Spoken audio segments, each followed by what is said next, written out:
ونستغفره ونعوذ بالله من شرور أنفسنا ومن سيئات أعمالنا من يهده الله فلا مضل له ومن يضلل فلا هادي له أشهد أن لا إله إلا الله وحده لا شريك له وأشهد أن محمدا عبده ورسوله لا نبي بعده اللهم صل وسلم على سيدنا وحبيبنا وشفيعنا نبينا محمد صلى الله عليه وسلم وعلى آله وأصحابه ومن تبعهم إلى يوم الدين. أما بعد, hadirin yang dirahmati oleh Allah Subhanahu wa taala. Alhamdulillah, syukur kita kepada Allah. Sungguh hari ini Allah masih berikan kita nikmat yang begitu besar sehingga Allah mengumpulkan kita di tempat yang mulia ini, yaitu masjidnya Allah Subhanahu wa taala, untuk sholat subuh berjamaah dan kita lanjutkan dengan ta'lim atau kajian kita pada subuh hari ini. Mudah-mudahan amal ibadah kita ini semuanya diterima oleh Allah Subhanahu wa taala. Salawat dan salam selalu kita haturkan kepada baginda Nabi kita Nabi Muhammad sallallahu alaihi wasallam, beserta kepada para keluarganya, sahabat-sahabatnya dan seluruh pengikut Nabi Muhammad sallallahu alaihi wasallam hingga akhir zaman. Hadirin jamaah yang dirahmati Allah Subhanahu wa taala, sebagaimana biasa kita setiap Sabtu ketiga membahas sirah nabawiyah yang biasanya kita membahas dari kitab Ar-Rahiqul Maktum karangan Syekh Safiyur Rahman Al-Mubarak rahimahullah taala. Tetapi pada kesempatan kali ini di bulan Ramadan yang mulia ini kita akan membahas tentang sejarah turunnya Al-Quran. Karena sebagaimana kita ketahui bahwasanya Al-Quran ini diturunkan oleh Allah di bulan Ramadan, syahrul Ramadan alladzi unzila fihi al-Quran. Bulan Ramadan yang mana Allah Subhanahu wa taala turunkan di dalamnya Al-Quran. Hadirin yang dirahmati oleh Allah Subhanahu wa taala, maka bulan Ramadan ini juga disebut dengan syahrul Quran, bulannya Al-Quran, yang diturunkan di bulan Ramadan Al-Quran. Hadirin jemaah sekalian, kemudian malaikat Jibril sering datang kepada Rasulullah untuk mentalaki Al-Quran, bacaan Al-Quran Rasulullah SAW. Para sahabat juga berlomba-lomba untuk memperbanyak bacaan Al-Quran di bulan Ramadan ini. Maka bulan Ramadan disebut dengan syahrul Quran. Hadirin jemaah sekalian, bulan Ramadan Allah turunkan di dalamnya sebagaimana yang kita ketahui, syahrul Ramadan alladzi unzila fihi al-Quran. Yang dimaksud dengan Allah turunkan bulan di dalam Allah turunkan di bulan Ramadan ini Al-Quran, yaitu Al-Quran fi jumlatin wahidah. Al-Quran dalam satu bentuk, dalam satu kesatuan kitab. Dari surat Al-Fatihah sampai surat An-Nas itu Allah turunkan di bulan Ramadan. Dari mana? Dari Lauhil Mahfuz. Dari Lauhil Mahfuz. Lauhil Mahfuz itu satu tempat yang mana segala catatan ada di situ. Lauhil Mahfuz, semua catatan takdir dan yang lainnya, semua manusia ada catatannya di Lauhil Mahfuz. Allah turunkan Al-Quran dari Lauhil Mahfuz ke Baitul Izzah atau ke langit dunia. Hadirin jemaah sekalian, itu di bulan Ramadan. Tempatnya lagi di malam Lailatul Qadar. Inna anzalnahu fi Lailatul Qadar. Sesungguhnya kami turunkan Al-Quran ini di malam Lailatul Qadar. Jadi Allah turunkan semuanya itu dari Lauhil Mahfuz ke sama'id dunya, ila sama'id dunya, menuju langit dunia. Itu dalam satu kesatuan. Dalam satu kesatuan. Kapan turunnya ini wallahu a'lam. Tidak ada riwayat yang mengatakan apakah 2 tahun sebelum Nabi menjadi Nabi atau ketika Nabi utus. Tidak ada riwayat. Tapi hanya Allah katakan Al-Quran ini diturunkan dari Lauhul Mahfuz ke ila sama'id dunya. Hanya jemaah sekalian, itu di bulan Ramadan. Nanti hadirin jemaah sekalian, turun kepada Rasulullah SAW pertama kali itu juga di bulan Ramadan. Jadi syahrul Ramadan alladzi unzila fihi al-Quran ini bukan maksudnya yaitu surat Al-Alaq, Al-Alaq ya, surat Al-Alaq ya, surat Iqra. Yang pertama itu kan yang turun Iqra bismi rabbikal ladzi khalaq. Jadi yang dimaksud dengan ayat ini syahrul Ramadan dan syahrul Ramadan alladzi unzila fihi al-Qur'an bukan turunnya surat Al-Alaq ini, bukan. Tapi Al-Qur'an dalam kesatuan. Al-Qur'an dari Al-Fatihah sampai An-Nas. Dalam kesatuan itu turun minal lauhil mahfuz dari lauhil mahfuz ila baitil izzah ila samai dunia, ke langit dunia. Nanti turunnya kepada Rasulullah SAW tergantung dengan ya, kejadian dan apa yang dibutuhkan Rasulullah ketika itu. Ya. Turunnya itu secara turunnya itu tidak langsung. Ya, turunnya itu secara gradual gitu, secara bertahap, sesuai dengan keadaan dan apa yang dibutuhkan oleh Rasulullah SAW. Tetapi surat yang pertama turun, surat Al-Alaq, itu juga Allah turunkan di bulan Ramadan. Nah inilah yang sering ya dijadikan peristiwa nuzulul Quran. Kapan sih turunnya surah Al-Alaq ini? Nah di sini para ulama berbeda pendapat. Ada yang mengatakan 17 Ramadan yang masyhur di Indonesia. Ya, dikatakan bahwasanya Al-Quran turun atau surat Al-Alaq ini turun 1 sampai 5 ini tanggal 17 Ramadan. Ada juga yang mengatakan dalam Rabiul Maktum Syekh Rahman Al-Mubarakfuri lebih menguatkan pendapat tanggal 21 Ramadan. Ada juga ulama yang berpendapat tanggal 23 Ramadan. Banyak ya. Khilaf mutabar, khilaf yang masyhur itu ya, kapan sih diturunkan Al-Quran pertama kali, itu ada terjadi perbedaan pendapat. Tapi Al-Quran secara keseluruhan hadirin jemaah sekalian Allah turunkan juga di bulan Ramadan, tepatnya di malam Lailatul Qadar, yaitu dari Al-Fatihah sampai An-Nas, dari Lauhil Mahfuz ke langit dunia. Baru nanti turun kepada Rasulullah di bawah ada malaikat Jibril secara bertahap ya. Dimulai dari surah Alaq, pertama kali surat Alaq, lalu kemudian surat Al-Muddathir, ya ayyuhal muddathir qum fa'anzir wa rabbaka fakabbir wa thiyabaka fatahhir wa ruzja fahjur wa la tamnun tastakthir wa li rabbika fasbir. Ini surat yang kedua turun. Baru kemudian Rasulullah mulai berdakwah. Setelah itu turun surah Al-Fatihah, turun setelah itu Fatihah termasuk awal-awal ya. Maka Rasulullah sudah mulai disyariatkan salat, walaupun belum ada salat 5 waktu, tapi salat sebagaimana syariat Nabi Ibrahim. Ada salat yang ada riwayat mengatakan yaitu salat di pagi dan sore hari, ada riwayat mengatakan salat malam. Intinya sudah mulai ada salat sebelum ada salat 5 waktu. Baru kemudian ayat-ayat yang sesuai dengan kejadian, surat Al-Lahab ya turun, tambat yada abi lahabib watab, terus turun sampai nanti Rasulullah ke Madinah ya hukum-hukum mulai turun. Nah, kalau surat itu kan dibagi dua, ada yang disebut Makkiyah, ada disebut Madaniyah. Hadirin jemaah sekalian, Makkiyah Madaniyah ini bukan tempat, ini harus kita pahami ya. Makkiyah Madaniyah itu bukan tempat, tapi zaman waktu. Yang disebut dengan surat-surat Makkiyah yaitu yang turun kepada Rasulullah ketika Rasulullah masih di Mekah sebelum hijrah ke Madinah. Yang disebut Madaniyah yaitu surat-surat yang Allah turunkan kepada Rasulullah ketika Rasulullah di Madinah setelah hijrah dari Mekah.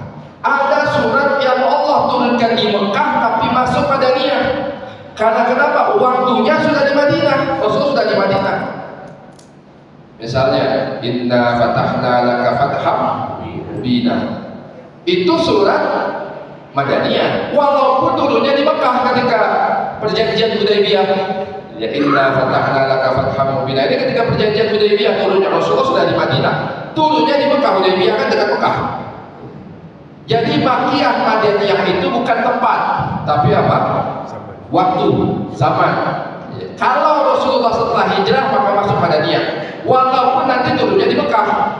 Idza jaa nasrullahi wal fath, itu surat Madaniyah walaupun turunnya di Mekah. Jadi dia tidak termasuk Makiyah katanya, karena yang namanya makiyah madaniyah bukan tempat, tetapi waktu kapan dia diturunkan kepada Rasulullah Sallallahu Alaihi Wasallam. Makanya jamaah sekalian, di zaman Rasulullah Sallallahu Alaihi Wasallam, Allah turunkan Al-Quran, sedangkan Rasulullah SAW buta huruf.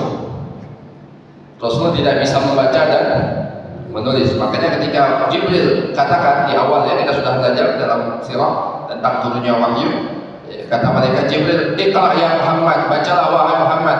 "Ma ana biqari'in," saya tidak bisa baca. "Iqra," baca lagi, sampai kemudian itu. Jadi Rasulullah tidak bisa membaca dan tidak bisa menulis. Disebut dengan ummi. Ummi ini maksudnya apa? Tidak bisa membaca dan tidak bisa menulis. Sebagaimana dalam surat Al-Jumu'ah. Dalam surat Al-Jumu'ah Allah berfirman, "Huwallazi ba'atha fil ummiyina rasulan minhum." Dialah Allah yang mengutus di bangsa yang ummi. Jadi yang ummi buta huruf itu bukan hanya Nabi, tapi mayoritas bangsa Arab ketika itu buta huruf, tidak bisa membaca dan menulis. Sahabat itu yang sebelum Islam sudah pintar baca tulis itu cuma sedikit. Sahabat yang pintar baca tulis sebelum Islam turun itu hanya sedikit. Salah satunya adalah Umar bin Khattab radhiyallahu anhu. Jadi Umar ini sebelum Al-Quran turun, Umar sudah bisa baca tulis. Tapi yang bisa baca itu sedikit sekali. Termasuk Rasulullah tidak bisa membaca. Kenapa Pak? Bangsa Arab itu tidak bisa membaca? Karena bangsa Arab itu bangsa yang terbiasa menghafal, bukan yang terbiasa membaca. Jadi bangsa Arab itu biasanya ngapal, apa saja dihafal. Jadi bangsa Arab terkenal dengan kuwatul dzakirah, bangsa yang hafalannya kuat. Contoh, Al-Imam Ibnu Abbas radhiyallahu taala anhu, kita tahu ya, sahabat Nabi, ahli tafsir. Imam Ibnu Abbas radhiyallahu anhu, dia berkata, kata Imam Ibnu Abbas, "Saya mampu menghafal syair-syair jahiliyah fi sam'atin wahidah, dalam sekali dengar." Itu syair jahiliyah bukan pendek-pendek Pak, bukan segini-segini, berhalaman-halaman. Sekali dengar langsung bisa ulangin lagi. Bapak-bapak di sini bisa apa gitu? Alma aja udah berapa tahun ngapalin, kagak hafal-hafal. Imam Ibnu Abbas dia berkata, sekali dengar syair-syair jahiliyah itu, sekali dengar dia hafal. Jadi bangsa Arab memang dari dulu itu terkenal sebagai bangsa penghafal. Memang Allah pilih bangsa ini kemudian untuk membawa Al-Quran ini, karena mereka memang terbiasa menghafal. Makanya itu jamaah sekalian, sampai sekarang itu ada namanya daerah, sampai sekarang ini banyak bangsa Arab yang kuat hafalan. Kan di Madinah, di Mekah itu suka ada hafalan hadis ya, apa namanya, ribuan hadis dihafal. Itu Imam Ahmad bin Hanbal itu hafal hadis alfun wa alfin, 1 juta hadis, 1 juta hadis hafal. Itu bukan hanya matan hadisnya, sampai sanadnya nyampe ke Rasulullah dia apa? Imam Bukhari itu pernah dites oleh ulama pada zamannya, itu sanad diacak-acak. Jadi misalnya hadisnya ini, an-nya itu diacak-acak gitu. Kadang diambil dari sini, diambil dari sini. Dites. Imam Bukhari satu persatu bisa dibenerin. Kamu tadi baca hadis begini, salah. Yang benar an-fulan sampai kepada Rasulullah SAW. Jadi orang Arab dari zaman dulu, dari sebelum Rasulullah, terkenal sebagai bangsa penghafal. Karena itulah Allah turunkan Rasulullah SAW, orang yang ummi, orang yang tidak bisa baca tulis. Tidak masuk. Karena kenapa? Memang Al-Quran ini dihafal awal. Tapi kemudian hadirin jamaah sekalian, Rasulullah memotivasi para sahabat untuk bisa membaca. Karena itulah surat yang turun pertama kali kepada Rasulullah, surat apa tadi? Al-Alaq, Iqra bismi rabbikal ladzi khalaq. Maka Rasulullah memotivasi sahabat untuk bisa membaca. Dan sahabat kemudian belajar membaca. Nanti kita belajar perang Badar, tawanan perang Badar itu salah satu syarat bebasnya mengajarkan anak-anak Madinah untuk belajar baca tulis. Jadi Rasulullah memotivasi para sahabat. Walaupun Rasulullah tidak bisa membaca, hadirin jamaah sekalian, tidak bisa membaca Rasulullah itu mulia, tapi tidak bisa bacanya kita itu hina. Bisa dipahami ya? Rasulullah tidak bisa membaca itu mulia. Kenapa Rasulullah tidak bisa membaca? Ya ada hikmahnya. Kita bisa bayangkan Nabi Muhammad SAW tidak pernah keluar dari Mekah. Nabi itu keluar Mekah cuma 2 kali. Waktu masih kecil, umur 12 tahun. Umur 12 tahun bersama pamannya, dia keluar untuk dagang ke Syam. Kemudian dia sudah besar, umur 25 tahun, membawa perdagangan Khadijah ke Syam, pulang lagi. Setelah itu nggak pernah keluar. Asli tinggal di Mekah. Tapi Rasulullah bisa menceritakan kisah-kisah terdahulu, kisah-kisah para nabi, apa yang terjadi pada zaman dahulu. Ya.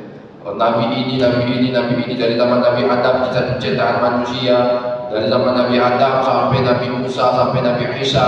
Ya, kemudian juga bagaimana yang akan terjadi di masa datang, cerita tentang Persia dan Romawi. Padahal Nabi tidak bisa membaca dan tidak pernah keluar dari kota. Itu menandakan apa? Al-Quran ini tidak ada campur tangan manusia. Tidak ada sedikit pun perkataan Rasulullah. Allah pengen jaga Al-Quran ini dari tuduhan bahwasanya Al-Quran ini buatan Muhammad, buatan Rasulullah. Dijaga oleh Allah. Maka Allah jadikan Nabi Muhammad SAW tidak bisa membaca. Tapi Rasulullah memotivasi para sahabat untuk bisa membaca. Maka para sahabat belajar membaca. Umar bin Khattab pintar baca, Abu Bakar As-Siddiq pintar baca, Utsman bin Affan, Ali bin Abi Thalib, semua pintar baca. Nah, Rasulullah SAW ketika mendapatkan wahyu, maka Rasulullah SAW perintahkan para sahabat untuk ditulis wahyu ini. Ditulis. Maka nanti ada sekretaris Rasulullah SAW yang pintar menulis. Hanya jamaah sekalian yang terkenal salah seorang sekretaris Rasulullah SAW di masa hidup Rasulullah yaitu Zaid bin Thabit radhiyallahu taala. Ini seorang sahabat anak muda yang cerdas pintar. Ini Zaid bin Thabit. Pintar sekali Zaid bin Thabit ini. Makanya andalan Rasulullah. Para sahabat tahu kalau urusan Al-Quran paling pintar Zaid bin Thabit, gurunya Imam Ibnu Abbas.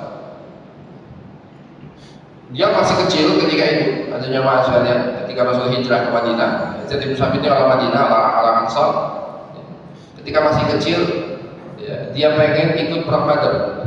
Terjadi perang, dia izin, dikasih izin sama ibunya, pengen berangkat ke Badar. Tapi kemudian dia Rasulullah masih kecil, gak dikasih izin. Kalau masih kecil gak dikasih izin oleh Rasulullah, maka pulang dia ke rumahnya nangis sama ibunya. Nangis tersudu-sudu nangis, pengen ikut perang, pengen ikut jihad. Jadi ini sahabatnya Pak, nangisnya karena nggak boleh ikut jihad. Anak muda sekarang nangisnya kenapa? Nggak dikasih HP nangis, ngambek, nggak dikasih HP ngambek, nggak dikasih motor ngambek. Kemarin ada seorang anak bacok ibunya sendiri, bacok bapaknya atau ibunya gitu lupa. Gara-gara pengen minta beliin motor nggak dikasih, dibacok bapaknya sama ibunya. Ini dia pengen ikut perang, nggak bisa, masih kecil. Rasulullah lihat masih kecil, masih muda, terlalu muda. Disuruh pulang oleh Rasulullah SAW. Sampai kepada ibunya nangis, pengen ke jihad. Kata ibunya, tenang wahai anak. Maka ketika Rasulullah pulang dari Badar, Zaid bin Thabit dibawa oleh ibunya menghadap Rasulullah SAW. Ya Rasulullah, ini anakku, dia ini masih kecil, tapi saya tahu dia ini punya kecerdasan ya Rasulullah. Pakai kecerdasan dia untuk agama ya Rasulullah. Nah, ini kalau ibu-ibunya dulu pengen anaknya kecerdasannya dipakai untuk agama, manfaat untuk agama. Kata Rasulullah, berkata kepada Zaid bin Thabit, karena dia tahu dia anak muda yang pintar yang cerdas. Kata Rasulullah, kamu bisa tidak belajar bahasa Yahudi, bahasa Ibrani? Saya ini kalau dapat surat dari orang Yahudi atau Rasulullah menerima surat dari orang Yahudi, saya nggak yakin dengan terjemahan orang Yahudi. Karena orang Yahudi ini kan dari dulu terkenal picik, Rasulullah nggak yakin dengan apa terjemahannya orang Yahudi. Kamu bisa tidak katanya belajar bahasa Ibrani? Maka kata Zaid bin Sabit, bisa ya Rasul. Hadirin jamaah sekalian, pulang dia belajar 2 minggu, datang kepada Rasul katakan, ya Rasul saya sudah bisa bahasa Ibrani tulisan dan lisan. Jadi ngomongnya bagaimana, tulisannya bagaimana. Berapa lama dia belajar? 2 minggu belajar bahasa Ibrani. Ini bahasa sulit, bahasa Ibrani, bahasa lama, bahasa Yahudi, bahasa Ibrani. 2 minggu.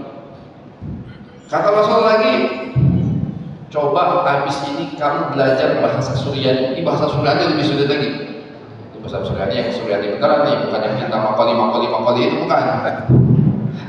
Yang kemarin viral ya, akunya bisa bahasa Suryani, inna makoli rahmatan.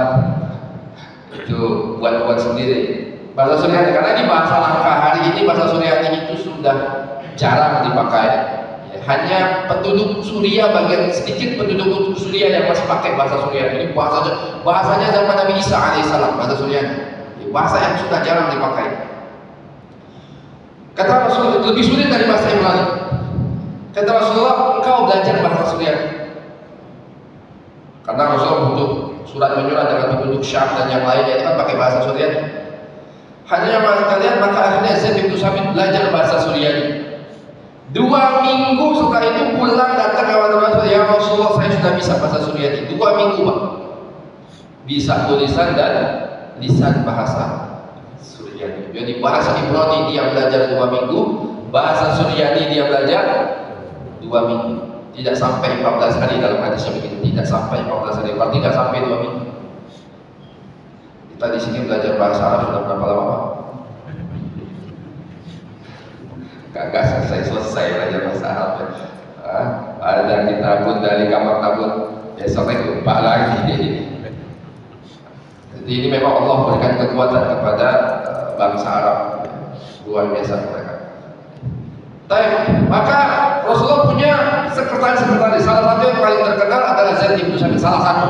Banyak sekretaris Rasulullah. Abu Umar itu sekretaris Rasulullah, Abu Bakar itu sekretaris Rasulullah. Yang Rasulullah sudah tulis kalau mendapatkan wahyu. Muawiyah bin Abi Sufyan itu juga sekretaris Rasulullah SAW. Tapi memang yang paling terkenal adalah Zaid bin Sabit radhiyallahu taala. Ketika di zaman Rasulullah, Al-Quran itu belum menjadi satu mushaf. Al-Quran itu terpecah-pecah.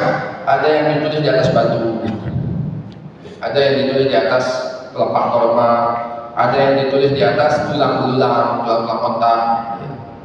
Banyak macam Al-Quran itu ditulis yang hanya maafkan. Dan sahabat nyimpen masing-masing. Ada yang nyimpen surat ini, ada yang nyimpen ayat ini, ada yang nyimpen surat ini. Tergantung Rasulullah ketika mendapatkan wahyu sedang sama siapa. Kata Rasulullah sama Abu Bakar, suruh tulis Abu Bakar. Abu Bakar punya catatan. Terkadang kepada Umar punya catatan. Semua masing-masing sahabat punya catatan masing-masing. Dan Rasulullah belum bukukan. Karena kenapa? Kan Rasulullah tidak tahu kapan surat atau ayat yang terakhir turun kepada Rasulullah kapan, kan Rasulullah tidak tahu. Ini maut, ini urusan Allah Subhanahu wa taala, Rasulullah tidak tahu. Maka hanya yang sekalian sampai kemudian Allah takdirkan Rasulullah SAW dipanggil oleh Allah Subhanahu wa taala, maka masih banyak para penghafal Quran ketika itu. Jadi Al-Quran awalnya adalah hafalan. Al-Quran awalnya adalah hafalan. Makanya sedikit agak melebar dikit.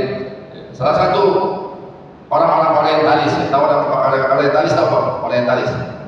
Orientalis itu orang Barat yang belajar Timur.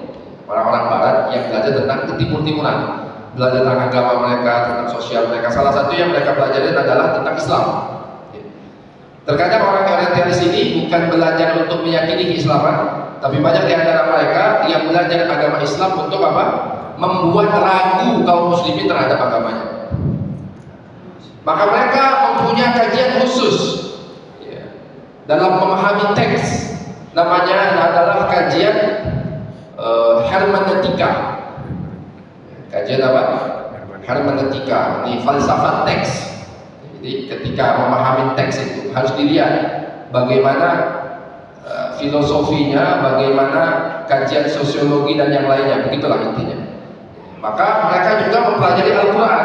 Sebenarnya hermeneutika ini adalah kajian mereka terhadap Bible, kajian mereka terhadap Bible, terhadap Injil. Maka mereka temukan di dalam Bible itu banyak keracuan. Maka mereka buatlah kajiannya di hermeneutika oleh sarjana-sarjana Muslim ya, yang terpedaya dengan pemikiran mereka, dibawalah kajian ini kepada Al-Quran. Maka mereka sebut kajiannya dengan hermeneutika Al-Quran. Mereka mengkaji teks. Nah, ini kesalahannya apa? Mereka mengira Al-Quran itu hanya teks, padahal Al-Quran diturunkan pertama kali bukan teks. Al-Quran diturunkan pertama kali apa? Melalui hafalan. Para sahabat belajar Al-Quran pertama kali bukan kayak kita baca Al-Quran begitu Pak, bukan. Tapi langsung mendengar dari Rasulullah, mengulangi bacaan Al-Quran Rasulullah, hafal mereka, kemudian menjadi Al-Quran ini ada di dalam hati mereka. Jadi bukan teks, tapi hafalan. Ya, sanad, talaki sanad. Makanya kan Al-Quran itu bersanad sampai sekarang. Dari Rasulullah ke sahabat-sahabat kita bikin, tapi terus sampai kepada zaman kita pada hari ini. Walhasil Al-Quran ya di zaman Rasulullah disuruh oleh Rasulullah tulis. Al-Quran memang diperintahkan, tapi Rasulullah melarang para sahabat untuk menulis selain Al-Quran. Maka hadis di zaman Rasul tidak ditulis. Ini nanti perbedaan antara Al-Quran dan hadis. Hadis itu nggak boleh ditulis. Walaupun nanti ada beberapa sahabat yang boleh tulis hadis, namanya adalah Abdullah bin Amr radhiyallahu anhu. Tapi kebanyakan Rasul melarang sahabat menulis hadis. Karena kenapa? Takut bercampur dengan Al-Quran. Jadi Al-Quran yang disuruh Rasul untuk ditulis, tapi nulisnya itu tadi ada yang di pelepah korma, ada yang di batu-batu, ada yang di tulang, macam-macam. Sahabat-sahabat pegang dikit-dikit. Sampai kemudian Rasulullah wafat, Al-Quran ini masih dipegang oleh sahabat-sahabat. Hadirin yang maaf sekalian, kemudian terjadilah peperangan Riddah. Apa itu peperangan Riddah? Peperangan di zaman Abu Bakar As-Siddiq yang memerangi orang-orang murtad. Memerangi apa? Orang-orang murtad dari kalangan bangsa Arab. Terjadi peperangan, ya, melawan nabi palsu, orang murtad, nggak bayar zakat. Maka ketika peperangan Riddah ini, banyak di antara para sahabat penghafal Quran yang syahid. Ada Salim Maula Abu Hudzaifah, ada banyak sahabat yang penghafal Quran, kemudian mereka ini syahid. Maka kemudian Umar datang kepada Abu Bakar As-Siddiq, khalifahnya Abu Bakar. Wahai Abu Bakar, kata Umar, ini para penghafal Quran banyak yang syahid. Saya takut kalau engkau tidak kumpulkan Al-Quran ini menjadi satu, nanti Al-Quran ini akan hilang. Kata Umar bin Khattab radhiyallahu anhu, maka cobalah perintahkan satu orang untuk mengumpulkan Al-Quran, kodifikasi Al-Quran. Pertama Abu Bakar tidak setuju. Kata Abu Bakar, ya Umar, bagaimana aku akan melakukan sesuatu yang Rasulullah nggak pernah lakukan? Ini bid'ah ini. Bid'ah. Ya. Penulisan Al-Quran itu bid'ah hasanah. Ulama katakan bid'ah, bahkan bukan hasanah lagi nih, bid'ah wajib. Ya, menurut Izzuddin seorang ulama yang klasifikasi bid'ah, katakan ini bid'ah bukan hasanah, bid'ah wajib, yang wajib hukumnya. Kalau enggak, Al-Quran bisa hilang. Bagaimana, kata Abu Bakar, saya bisa lakukan sesuatu yang Rasulullah tidak pernah lakukan? Tapi kata Umar, walakinnahu khair. Wahai Abu Bakar, tapi ini bagus. Nah, ini dalilnya bid'ah hasanah. Tapi baik. Akhirnya berpikir Abu Bakar. Kata Abu Bakar, iya benar juga. Akhirnya Allah bukakan pintu, Allah bukakan hati Abu Bakar. Kemudian Abu Bakar panggil tadi Zaid bin Thabit radhiyallahu anhu, dipanggil oleh Abu Bakar. Wahai Zaid, dikasih tahu, ya, ini para penghafal Quran banyak yang wafat. Engkau ini anak muda, orang yang paling tahu tentang Al-Quran di antara kami, paling mengenal Al-Quran, paling sering menjadi penulis wahyu bersama Rasulullah SAW. Maka coba engkau kumpulkan Al-Quran ini. Sama Zaid bin Thabit pertama kali tidak setuju. Kata Zaid bin Thabit, bagaimana saya melakukan sesuatu yang tidak pernah dilakukan oleh Rasulullah? Tapi kata Abu Bakar, walakin mukhayyar, tapi ini bagus wahai Zaid, lakukan. Akhirnya Allah bukakan pintu hati Zaid bin Sabit radhiyallahu anhu. Dia katakan, andaikan ya, kalian menyuruh aku memikul gunung Uhud, lebih mudah aku lakukan daripada kalian kasih tugas aku ini, mengumpulkan Al-Quran. Maka ketika itu ya, dibuat panitia khusus, ketuanya Zaid bin Sabit. Zaid bin Sabit keliling, Bilal juga ikut panitianya keliling, cari tadi lembaran-lembaran tadi yang batu-batu yang dicatat. Karena selama ini Al-Quran baru hafalan, catatan-catatan itu tersebar di antara sahabat-sahabat. Dicari oleh Zaid bin Sabit catatan-catatan Al-Quran ini ya, di sahabat-sahabat dicari-cari. Umar bin Khattab standby di Masjid Nabawi. Diumumkan siapa yang punya catatan Al-Quran serahkan ke Masjid Nabawi, akan disalin ulang. Maka terkumpullah hadirin jamaah sekalian, dicatat oleh Zaid dan panitia ketika itu dicatat oleh Zaid. Maka di zaman Abu Bakar As-Siddiq ya, pertama kali Al-Quran dikumpulkan dalam satu, belum jadi mushaf ketika itu, masih menjadi lembaran-lembaran, masih menjadi lembaran-lembaran yang sangat besar. Dan catatan ini besar karena kenapa? Zaid ibn Sabit menulis Al-Quran dengan semua bentuk qiraatnya. Di qiraat itu banyak macam, Pak. Ya, kita pernah mendengar ada namanya qiraah sab'ah, 7 qiraat. Ada yang qiraatul asyar, 10 qiraat. Bahkan ada yang sampai 14 qiraat. Yang mu'tabar itu 7. Ya. Yang 10 sahih, 14 syadz. Ya, dilakukan ada jemaah sekalian. Baik. Itu catatannya besar sekali karena semua qiraat ditulis oleh Zaid bin Sabit. Semua bentuk qiraat ditulis oleh Zaid. Di bawahnya nanti ada qiraat. Jadi Qur'annya sangat tebal sekali. Dibuat satu pakai kertas, bukan kertas yang waktu itu pakai kulit-kulit, dikumpulkan, ditulis dengan keadaan yang sangat tebal. Sampai kemudian Abu Bakar wafat. Zaman Umar bin Khattab radhiyallahu anhu, ini mushaf dipegang oleh Umar bin Khattab. Umar bin Khattab meninggal dunia, maka kemudian hasil kodifikasi Zaid bin Sabit ini dipegang oleh anaknya Umar, Ummul Mukminin Hafsah binti Umar, istrinya Nabi SAW, anaknya Umar bin Khattab, dipegang oleh Hafsah.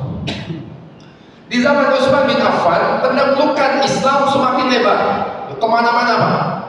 Penaklukan Islam ini kemana-mana, sampai wilayah-wilayah yang bukan Arab kemudian masuk Islam. Ada seorang sahabat namanya Hudzaifah bin Yaman. Tiba-tiba sepulang dari Uzbekistan, di Uzbekistan sudah Islam ketika itu. Sepulang dari Uzbekistan, dia langsung pulang menuju Utsman bin Affan, khalifah ketika itu, berkata, wahai Utsman, aku melihat orang sudah mulai berbeda pendapat tentang bacaan Al-Quran, dan hampir terjadi perselisihan di antara para sahabat ini tentang cara membaca Al-Quran. Karena Al-Quran banyak macam cara tadi baca Al-Quran. Ada yang begini, ada yang begini. Wahai Utsman, satukan bacaan Al-Quran ini. Buat mushaf khusus. Saya takut kalau engkau tidak lakukan ini, maka nanti akan terjadi perselisihan di antara kaum muslimin tentang Al-Quran ini. Maka akhirnya Utsman bin Affan membuat panitia khusus lagi. Siapa pemimpinnya? Lagi-lagi pemimpin tim panitia ini dipimpin oleh siapa? Zaid bin Sabit radhiyallahu anhu. Dipanggil kali Mas sekalian. Oleh Utsman bin Affan radhiyallahu anhu, diminta Zaid untuk menulis Al-Quran yang tadi, yang di zaman Umar itu disalin ulang, menjadi beberapa salinan.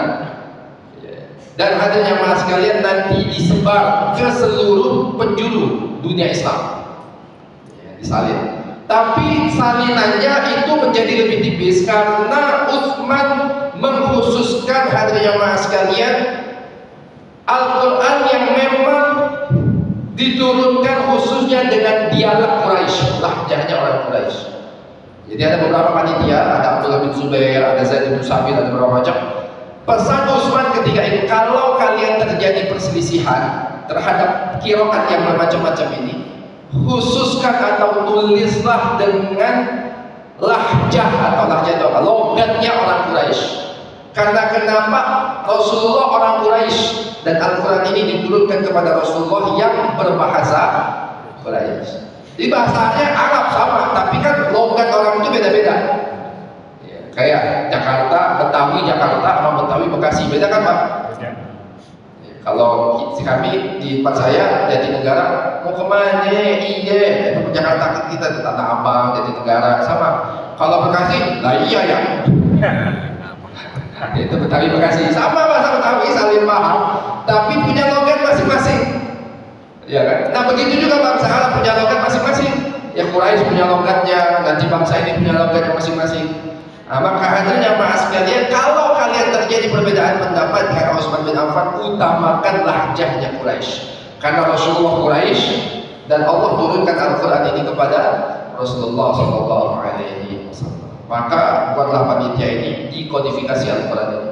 Jadi kumpulkan lagi. Kalau tadi tebal, kemudian khusus dibuat oleh Zaid bin Thabit dan timnya, ya, yaitu apa? Al-Quran yang memang lebih khusus kepada lahjahnya orang-orang Quraisy.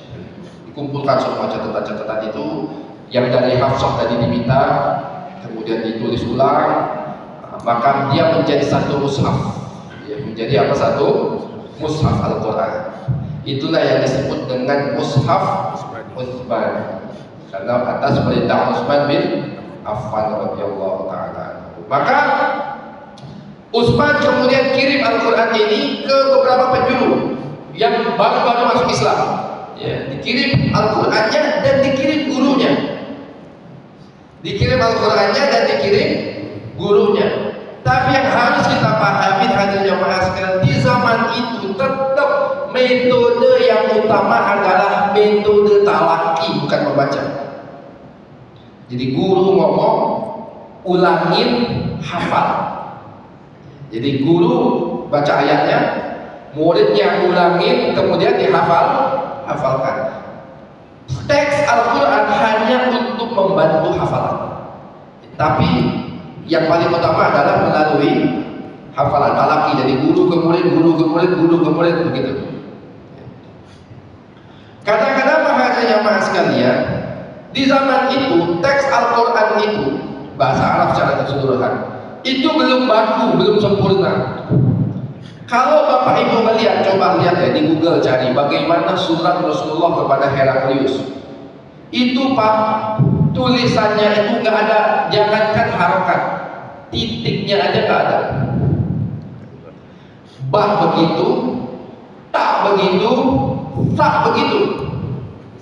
Jadi bah ya begini, tak ya begitu, tak ya begitu, nggak ada. Kalau kita kan sekarang bah titik satu bawah, betul nggak?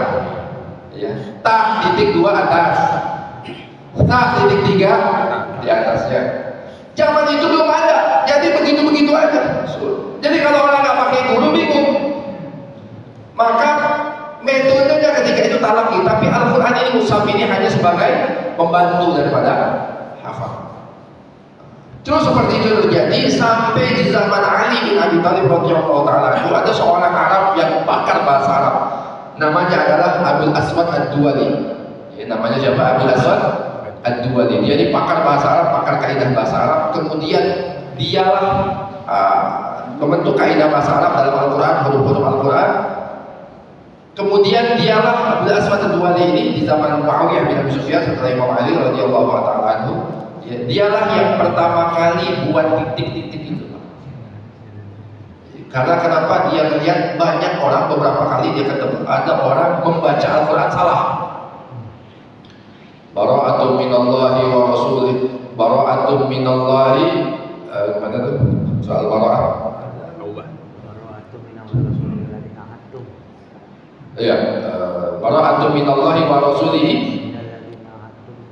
minalladzina ahadtum. Ya, jadi ada yang bacanya itu min rasuluhu gitu lah, saya lupa ayatnya yang itu ya. Jadi dia membacanya salah, yang artinya harusnya Allah berlepas diri kepada Allah dan Rasulnya, berlepas diri kepada orang-orang musyrik. Ternyata dia bacanya itu Allah berlepas diri kepada orang musyrik dan Rasulullah. Kan bahaya ini, Abul Aswad ini bahaya. Akhirnya itulah dikasih titik-titik dan dikasih harokat, tapi harokatnya belum seperti sekarang. Harokatnya belum seperti sekarang. Harokatnya itu baru kalau misalnya A itu dikasih titik 2, kalau I dikasih titik 1, begitu lah.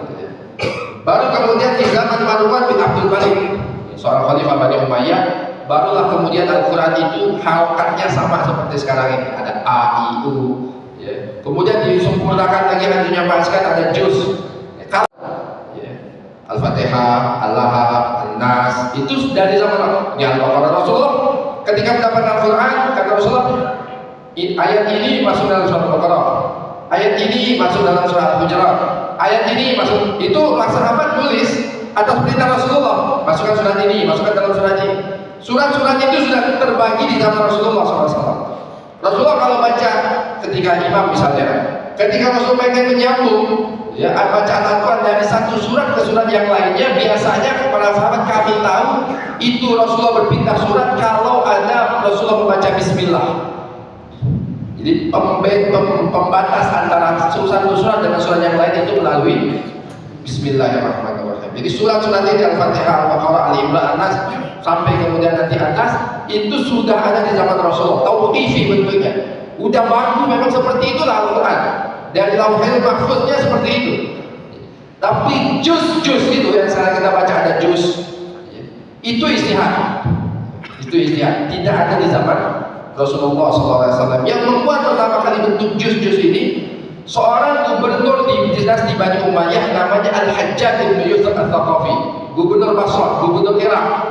Al-Hajjaj bin Yusuf ini terkenal, Pak. Jadi kalau kita dengar cerita Al-Hajjaj, coba cari di Google Al-Hajjaj bin Yusuf.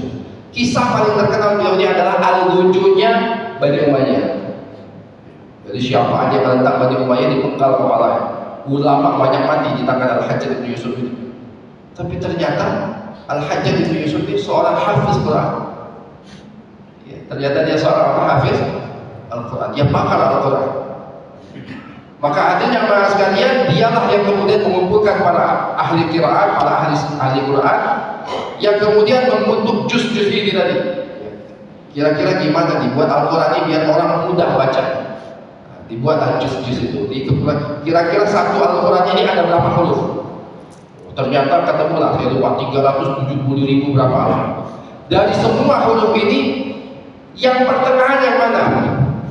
Ternyata ketemu wal yatalattaf, huruf fa. Wal yatalattaf, fa-nya itu dalam surat Kahfi, itulah pertengahan huruf-huruf dari seluruh Al-Quran. Maka dibagi lagi dari setengah ini, dibagi lagi, itulah kemudian menjadi 30 juz. Nah, jadi kalau 30 juz Al-Quran ini itu istihad setelah Rasulullah SAW. Kemudian setelah 30 juz oleh ulama dibuat lagi hizab, dibuat lagi rubuh, ya. Ada hizab, ada rubuh, macam-macam lah dibuat. Itu semua istihad. Tapi kalau surat-suratnya, hadirin jamaah sekalian, itu memang sudah ada dari zaman Rasulullah Sallallahu Alaihi Wasallam. Nah, itulah sedikit tentang sejarah kodifikasi Al-Quran yang terjadi di dunia kaum muslimin dari zaman Rasulullah SAW sampai kemudian Al-Quran dicetak. Nah, ternyata Al-Quran ini dicetak pertama kali bukan di negeri kaum muslimin. Al-Quran pertama kali dicetak di Eropa, Pak. Al-Quran itu pertama kali dicetak di Eropa. Dulu tidak dicetak, tapi ditulis tangan gitu. Beberapa khalifah dinasti Utsmani tidak mau mencetak Al-Quran. Karena kenapa? Nanti takut terjadi kesalahan. Karena kan Al-Quran itu kan talaqi. Maka mereka takut nanti yang cetaknya itu ada kejadian kesalahan. Kalau biasanya ditulis, mereka takut nanti percetakan. Tapi akhirnya setelah Eropa mulai banyak mencetak Al-Quran, jadi pertama kali kalau nggak salah di Jerman itu. Yang pertama kali cetak Al-Quran itu Jerman. Baru kemudian sekitar tahun akhir 1800-an barulah kemudian dicetak di Turki Utsmani, di Turki ketika itu, baru kemudian di Saudi, dan kemudian sampai hari ini di Indonesia ada percetakan Al-Quran dan ada lajnah, ada panitia khusus yang berbicara tentang atau mentashih Al-Quran ini biar sesuai dengan ilmu yang diturunkan kepada Rasulullah SAW. Sebelum saya tutup, hadirin jamaah sekalian, saya sudah izin kepada Mas Rahmat ada teman saya Ustaz Fauzi Kasya, beliau ini founder dari Kiblat. Kiblat itu apa? Nanti beliau jelaskan. Dia ingin sedikit presentasi sedikit tentang metode memahami arti bacaan sholat. Memahami arti bacaan, mungkin sekitar 10 menit atau 15 menit sambil menunggu waktu sholat syuruk.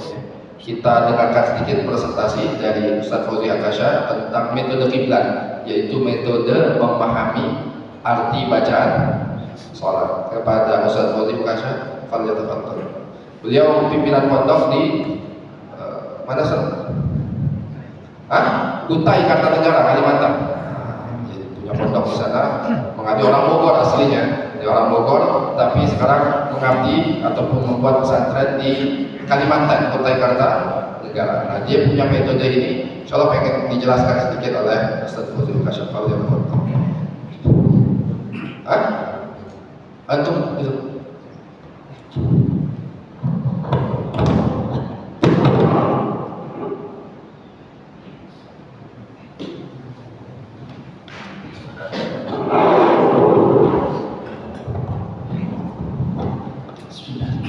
Assalamualaikum warahmatullahi wabarakatuh. Alhamdulillah ala ihsanihi wa syukru lahu ala taufiqihi wa imtinanihi wa asyhadu an la ilaha illallah wahdahu la syarika lahu ta'dhiman li sya'nihi wa asyhadu anna Muhammadan abduhu wa rasuluhu ad-da'i ila ridwanihi. Allahumma shalli ala Muhammadin wa ala alihi wa ashabihi wa ikhwanihi. Alhamdulillah, puji serta syukur kepada Allah Subhanahu wa taala masih memberikan kepada kita begitu banyak nikmat. Beberapa di antaranya yang terbesar adalah nikmat iman, taufik dan hidayah. Juga Allah berikan kepada kita kesempatan untuk kembali mengerjakan apa yang menjadi kewajiban kita, yaitu salat subuh. Semoga Allah Subhanahu wa taala berikan kepada kita karunia dalam bentuk kemudahan untuk selalu bersyukur atas apa yang Allah berikan kepada kita, karena itu adalah merupakan salah satu jalan agar bertambah nikmat kita sebagaimana yang Allah firmankan dalam Al-Qur'an, "Ain syakartum la azidannakum." Salawat dan salam dan senantiasa tercurah kepada junjungan kita Nabi besar Muhammad sallallahu alaihi wasallam beserta seluruh keluarga dan sahabat beliau radhiyallahu taala ajmain.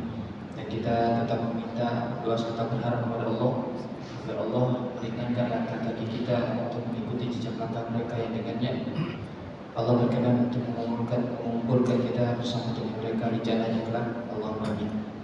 Hadirin azani Allah yang jami'an. Terima kasih Ustaz Firmansyah atas waktu yang sudah diberikan. Jemaah sekalian, hadirin azani Allah. Betul atau tidak kalau sholat itu adalah merupakan tiangnya agama? Rasulullah sallallahu alaihi wasallam menyampaikan dalam salah satu hadis beliau bersabda, "Rasul amri al-Islam wa amuduhu as-salah." Pokok dari segala perkara itu adalah Islam dan pondasinya adalah salat. Jadi tiang daripada agama kita ini adalah salat-salatnya kaum muslimin. Dan jika kita berhadapan dengan orang-orang yang melalaikan salat, berarti kita sedang berhadapan dengan orang-orang yang sejatinya dia merusak daripada pondasi agama kita. Kemudian salat juga adalah merupakan amalan yang dilakukan seumur hidup. Betul? Sejak kapan sampai dengan kapan? Mulai dari balik sampai dengan nanti disolat. Sehingga tidak ada jeda waktu. Hanya dua kemungkinan seseorang itu meninggalkan sholat. Antara satu, kehilangan akal, atau dua, hilangnya nyawa. Kalau tidak hilang akal, maka hilang nyawa. Adapun tentu bagi para wanita ada haid dan nifas. Tidak sesuai dengan apa yang Allah Subhanahu wa taala firmankan dalam Al-Qur'an, "Hafizu 'alas salawati was-salati wusta wa qumu lillahi qanitin." Allah Subhanahu wa taala berfirman, peliharalah pada kalian salat kalian dan berdirilah di hadapan Allah Subhanahu wa taala dalam keadaan yang tunduk, yang khusyuk. Kata-kata peliharalah salat kalian ini menunjukkan bahwasanya perintah dari Allah Subhanahu wa taala untuk menjaga setiap salat kita dan jangan pernah sampai terluput satu waktu. Kemudian betul atau tidak, salat juga adalah merupakan amalan yang pertama kali akan dihisab. Betul. Kalau Rasulullah SAW menyampaikan, setiap perkara itu nantinya akan dihisab. Kata Rasulullah SAW, "Awwalu ma yuhasabu bihi al-'abdu yaumil qiyamati as-salat." Hal yang pertama kali akan dihisab, dimintai pertanggungjawaban di hadapan Allah Subhanahu wa taala dari setiap hamba di hari kiamat nanti adalah salatnya. Fa in salahat salahat sa'iru amali. Jika benar salatnya, maka benar pula seluruh amalan-amalannya. Jika buruk, maka itu adalah cerminan daripada pekerjaannya yang lain atau amalannya yang lain. Sekali jemaah, salat adalah merupakan tiang agama. Salat juga dilakukan seumur hidup. Kemudian dia adalah perkara yang pertama kali dihisab. Jadi perkara salat perkara kecil atau perkara besar? Perkara yang sangat besar. Nah jemaah, sekarang izinkan saya untuk bertanya, karena ini perkara yang besar ya. Bahkan di bulan Ramadan kita tetap mengerjakan sholat. Seseorang yang melaksanakan ibadah haji juga tetap sholat di sana. Coba angkat tangan, siapa yang sholatnya baru 5 tahun? Yang sholatnya baru 5 tahun ada? Ada. Yang sholatnya baru 10 tahun? Ada juga. Yang 15 tahun? Ada? Baru 15 tahun?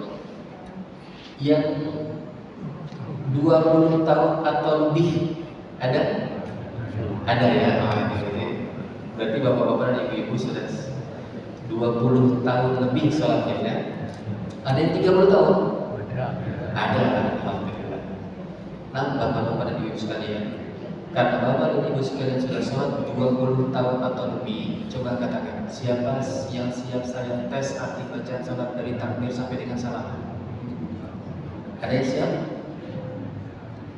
Ada yang siap saya tes arti bacaan sholat dari takbir sampai dengan salam? Hadirin azanillah yang berjaya. Bukankah kita membaca pada tiap rakaat itu bacaan yang sama? Apa yang kita baca tadi di awal sholat subuh, bacaan yang sama yang kita baca di akhir sholat isya. Berarti kalau kita menghitung-hitungan, yang sholatnya sudah 5 tahun, berarti dia sudah membaca 31.025 kali. Yang sudah sholat 10 tahun, berarti dia sudah membaca 62.050 kali. Yang sudah sholatnya 15 tahun, maka dia sudah membaca 93.075 kali. Yang sholatnya 20 tahun, dia sudah membaca 124.100 kali, dan itu belum ditambah dengan sholat-sholat sunnah.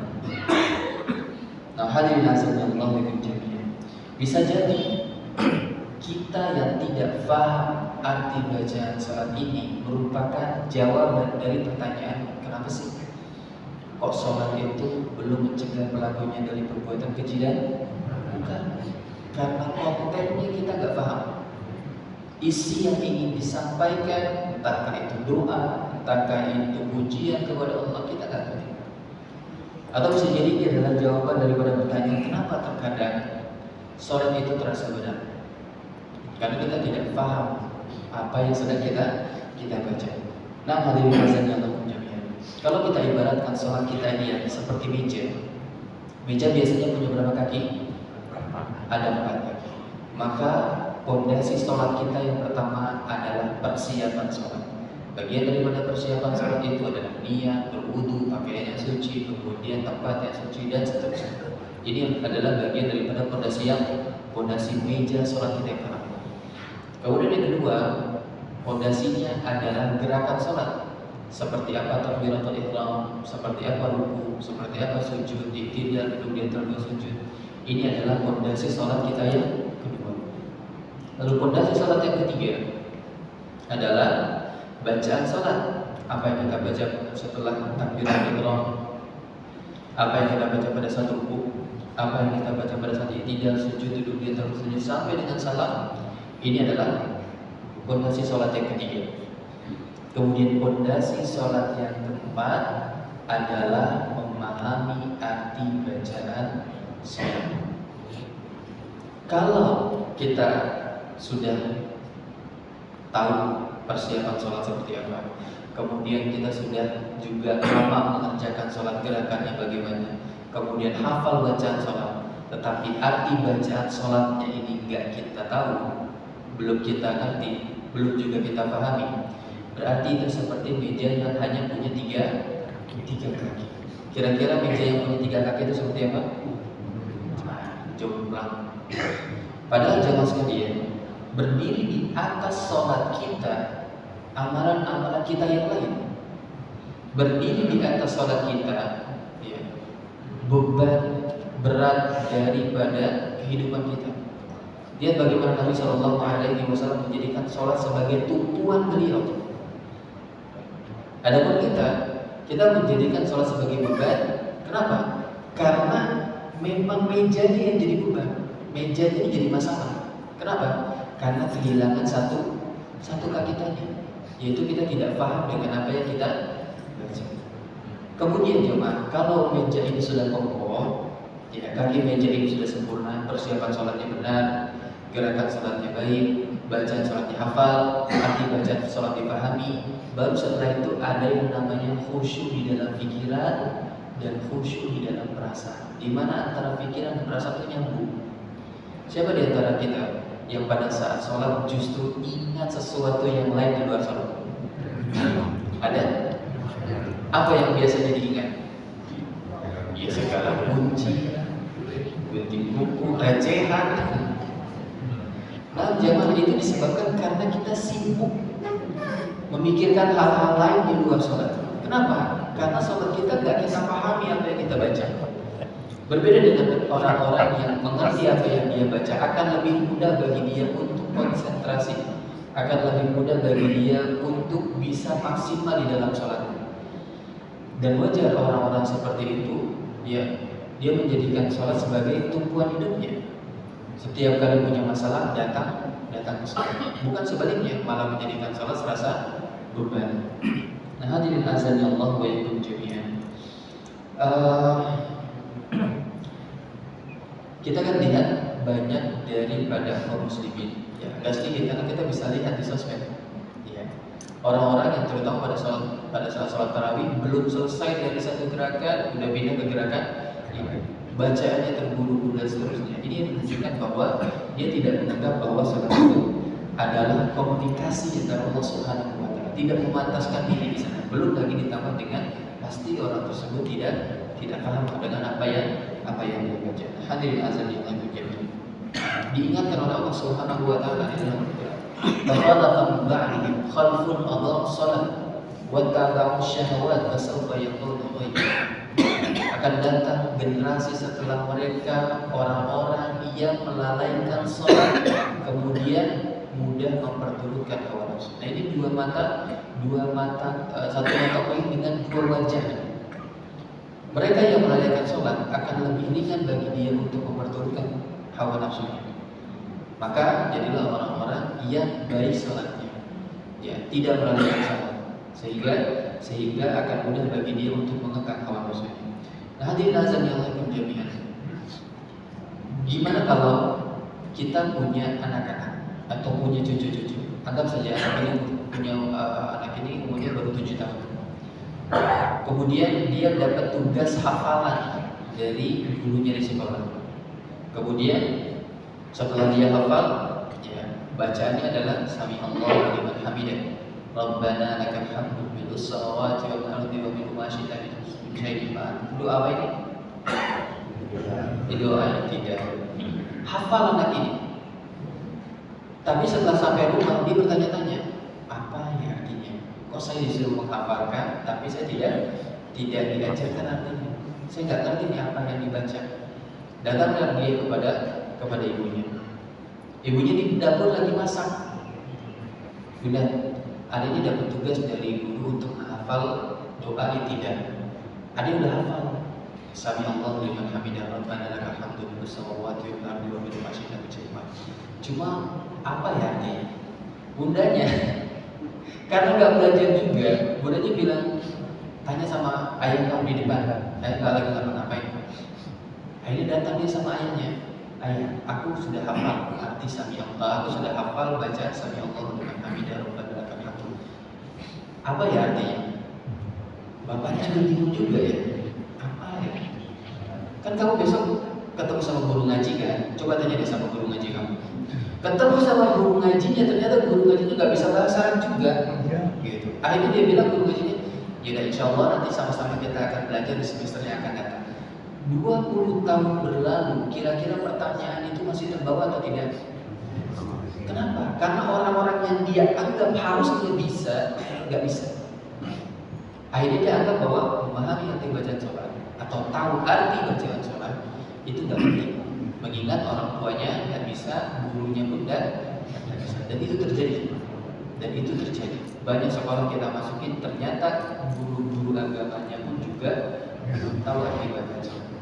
Nah, hadirin azan yang mulia, yang sedikit bisa jadi something ya, bisa jadi sesuatu untuk kita kemudian nantinya sama-sama kita bareng-bareng kita belajar memahami arti bacaan sholat, karena kita yakin betul bahwa tadi sholat itu adalah tiang agama.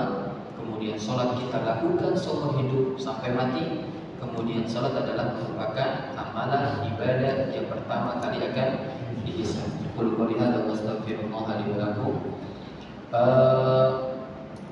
Jika ada kesempatannya, nanti kita akan belajar bareng-bareng dan setiap peserta akan pegang buku seperti ini.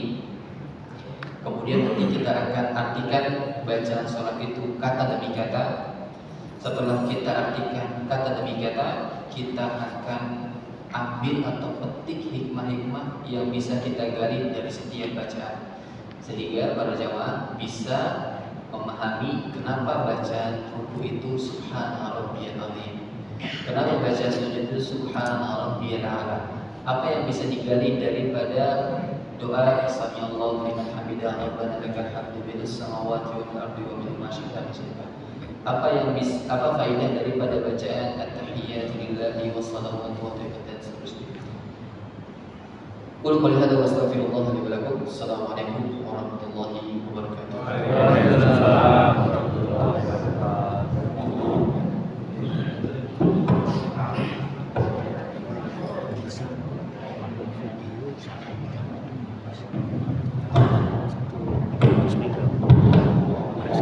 Tapi hadirnya masyarakat tadi saya mengatakan bagaimana Ustaz Abdul Syam menjelaskan tentang pentingnya arti memahami bacaan bacaan sholat. Beliau punya metode khusus namanya kiblat. Nah, kebetulan memang beliau dari Kalimantan, lagi memimpin pesantren di sana. Lebaran ini pulang sampai penting Syawal. Nanti ada beberapa pelatihan nanti silakan dibicarakan. Kalau macam ini mau buat silakan. Ya, silakan nanti dibicarakan dengan DKM. Siapa berapa orang yang mau ikut pelatihannya, nanti dibicarakan aja. Atau misalnya ada di tempat lain ada pelatihan juga boleh. Atau di sini kita buat di sini juga boleh. Kita tutup dengan doa kafaratul majlis. Subhanakallahumma wa bihamdika asyhadu an la ilaha illa anta astaghfiruka wa atubu ilaik. Assalamualaikum warahmatullahi wabarakatuh.